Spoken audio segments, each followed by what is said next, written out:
सौतेली माँ। धीरे धीरे माया और सचिन का रिश्ता भी सुधर रहा था, पर पति पत्नी जैसा रिश्ता उनमें नहीं था और वो ऐसा सचिन ने पहले ही बता दिया था। माया को बहुत बुरा लगता था। उसने अपनी इच्छाएं अपने मन में दबा दी। नाव्या को उसने कभी भी सौतेलापन नहीं दिखाया, पर नाव्या मात्र उसके साथ झगड़ा ही करती थी। नाव्या बचपन से ही बहुत जिद्दी थी। बिन माँ की बच्ची थी, इसलिए सब उसे संभालते थे। दादी की तो वह लाडली थी।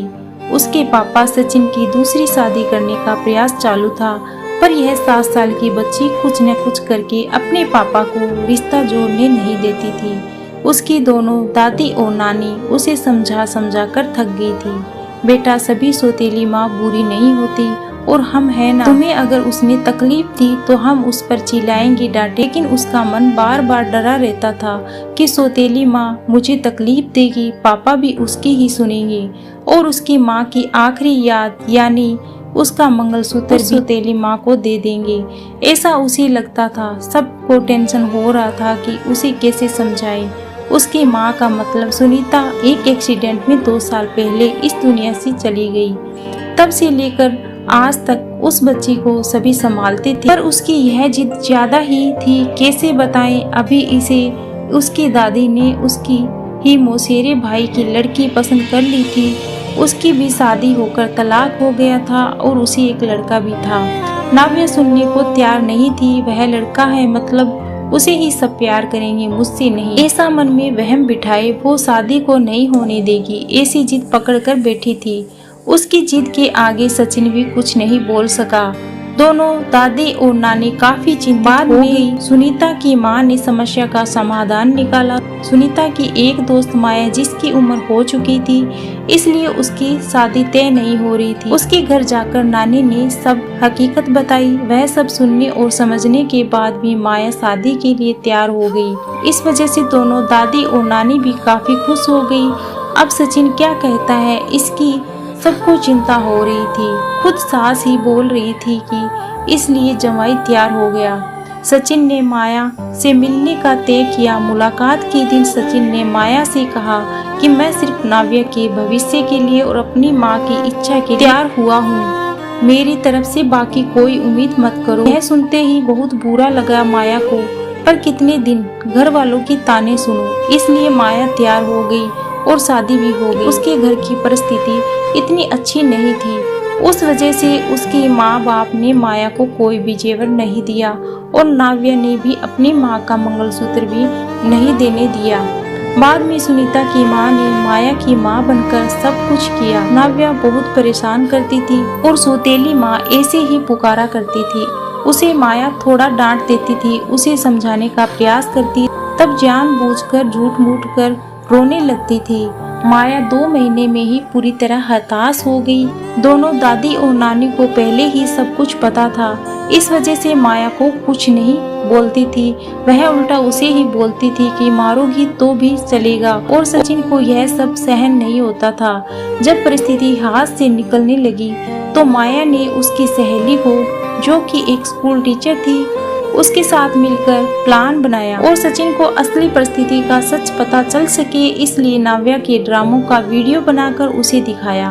पहले माया को ही गलत समझने वाला सचिन सारी सच्चाई से अवगत हुआ और उसने दोनों का धन्यवाद किया। प्यार से नाव्या को समझाया कि इसके आगे तुम्हें माया से अच्छा बर्ताव करना होगा, उसकी सब बातें सुननी होगी। हालांकि नाव्या ने काफी तमाशा किया, पर उसकी साइड लेने वाला कोई भी नहीं है, यह उसे समझ में आ गया। उसको माया पर बहुत गुस्सा आता था। माया उसे बहुत समझाती थी। धीरे धीरे माया और सचिन का रिश्ता भी सुधर रहा था, पर पति पत्नी जैसा रिश्ता उनमें नहीं था और वो सचिन ने उसे पहले ही बताया था। माया को बहुत बुरा लगता था। उसने अपनी इच्छाएं अपने मन में दबा दी। नाव्या को उसने सौतेलापन कभी नहीं दिखाया, पर नाव्या मात्र उसके साथ झगड़ा ही करती थी। धीरे धीरे नाव्या बड़ी होती गई। सचिन हमेशा काम के लिए बाहर रहता था। माया नाव्या के लिए हमेशा तत्पर रहती थी। उसने नाव्या को बहुत प्यार से समझाने की कोशिश की, पर माया को हमेशा असफलता ही मिली। उसमें सचिन की माँ हमेशा बीमार रहती थी, उसकी वह देखभाल करती थी। उन्होंने एक बार माया को बुलाकर बताया, मुझे बहुत चिंता होती थी नाव्या की, तुम हो ना अभी, मेरा कुछ भी हो जाए चलेगा, पर तुम्हारे लिए मुझे बहुत बुरा लगता है। जिस बच्ची के लिए तुम इतना करती हो उससे उसकी कीमत नहीं पता। तभी माया मुस्कान के साथ बोली, वह हमेशा मुझे गलत ही समझती है। हमेशा की तरह नाव्या ने माया से बहुत झगड़ा किया। सचिन के घर आते ही उसको सब झूठ बताया, पर उसने भी नाव्या को ही सुनाया। गुस्से से नाव्या ने खाना भी नहीं खाया, माया ने भी खाना खाया नहीं। नाव्या को समझाने के लिए गई तो माया ने कहा, मुझे तुम्हारी माँ की जगह नहीं चाहिए, उसकी आखिरी निशानी मतलब उसका मंगलसूत्र भी नहीं चाहिए। मुझे सिर्फ तुम माँ बोलकर पुकार लो। मेरे लिए जिस दिन तुम ऐसा करोगी नहीं होगा, उस दिन मुझे ममता का गहना मिल जाएगा, वही मेरा खरा पहला गहना। पर नाव्या सुनेगी तब ना, जैसा था वैसा ही चालू रहा। कई दिनों बाद दादी की तबीयत बिगड़ी और उन्होंने सचिन को बुलाया और कहा, माया बहुत अच्छी लड़की है, वह कभी भी भेदभाव नहीं करेगी, तुम उसको अपनी पत्नी की तरह स्वीकार कर लो। उसकी भी कोई उम्मीद होगी तुमसे, वह पूरी करो। ये आखिरी शब्द बोलकर दादी चल बसी। सचिन को माँ के वह शब्द कान में महीना हो गया, तब भी वही शब्द का विचार करके गैलरी में शांत बैठा था। उतने में माया ने खाना खाने के लिए आ रही हो ना, ऐसा बोलकर बुलाया। सचिन के सब्र का बांध टूट गया। वह माया की गोद में सिर रखकर बहुत रोने लगा। आज 5 साल बाद पहली बार सचिन ने माया को छुआ। माया घबरा गई। उतने में नाव्या आ गई। इस वजह से वह वहीं पर ही खत्म हो गया। कई दिनों बाद वापस सब नॉर्मल हो गया। दोनों ही शरीर से मन से नजदीक आ गए थे। नाव्या को भी समझ में आने के बाद वह भी जरा अच्छा बर्ताव करने लगी। 12वीं की परीक्षा हुई थी, इसलिए माया उसके टाइम टेबल सब ठीक से संभाल रही थी। कुल मिलाकर सब अच्छा चल रहा था। ऐसे में उसकी खुशियों को नजर लग गई। सचिन का भी एक्सीडेंट हो गया और वह गुजर गया। अभी माया और नाव्या दोनों ही थी। एक दूसरे के जो भी सेविंग थी उस पर घर का खर्चा चल रहा था। माया तो ग्रेजुएट नहीं थी, इस वजह से उसे नौकरी भी मिलने में दिक्कत आ रही थी। छोटी छोटी नौकरी करके वह घर का खर्चा चला रही थी। सचिन की सब सेविंग उसने नाव्या के लिए रख दी। अब नाव्या को प्यार हो गया था सुशांत नाम के लड़के से। इस वजह से माया ने उसका प्रेम विवाह करने का सोचा। सब लोग अच्छे थे, तब यह भी खुश रहेगी ऐसा उसे विश्वास था। पर सुशांत की मां खड़ूस थी। सचिन के जाने के बाद उनकी परिस्थिति भी अच्छी नहीं थी। नाव्या शादी के बाद ज्यादा गहने नहीं लाई, इसलिए ससुराल वाले उसे तकलीफ दे रहे थे। उसकी सास की सहेलियां घर पे आई थी नई दुल्हन से मिलने। तब नाव्या की सौतेली माँ के बारे में बुरा भला बोल रही थी, इसलिए ऐसा जानबूझकर किया होगा। सब कुछ खुद के लिए रखा होगा और बेटी को लंका की पार्वती बनाकर सिर्फ मंगलसूत्र पहनाकर भेज दिया और हंसने लगी। अभी नाव्या का खुद पर नियंत्रण टूट गया। मेरी माँ की आखिरी याद, मतलब यह मंगलसूत्र है जो मेरी इच्छा थी कि मैं ही इसे पहनूं। यह मंगलसूत्र मेरी माँ का आशीर्वाद का हाथ है और मेरी माया माँ को बुरा भला कहने का तुम्हें कोई हक नहीं है। आज वो है इसलिए मैं हूँ। उन्होंने मुझे अच्छे संस्कार दिए, डिसिप्लिन सिखाया और बड़ों का सम्मान। यह सब बातें कोई भी उम्मीद न रखते हुए सिखाया। पापा के जाने के बाद भी उन्होंने कमाए हुए एक भी पैसा खुद पर खर्च ना करते हुए सब मुझे ही दिए। कभी भी सौतेलापन नहीं उन्होंने दिखाया। मेरे लिए उन्होंने खुद का बच्चा तक नहीं होने दिया। पर मुझ पागल को कभी ऐसा समझ में नहीं आया। उन्होंने मुझे सिर्फ और सिर्फ प्यार किया।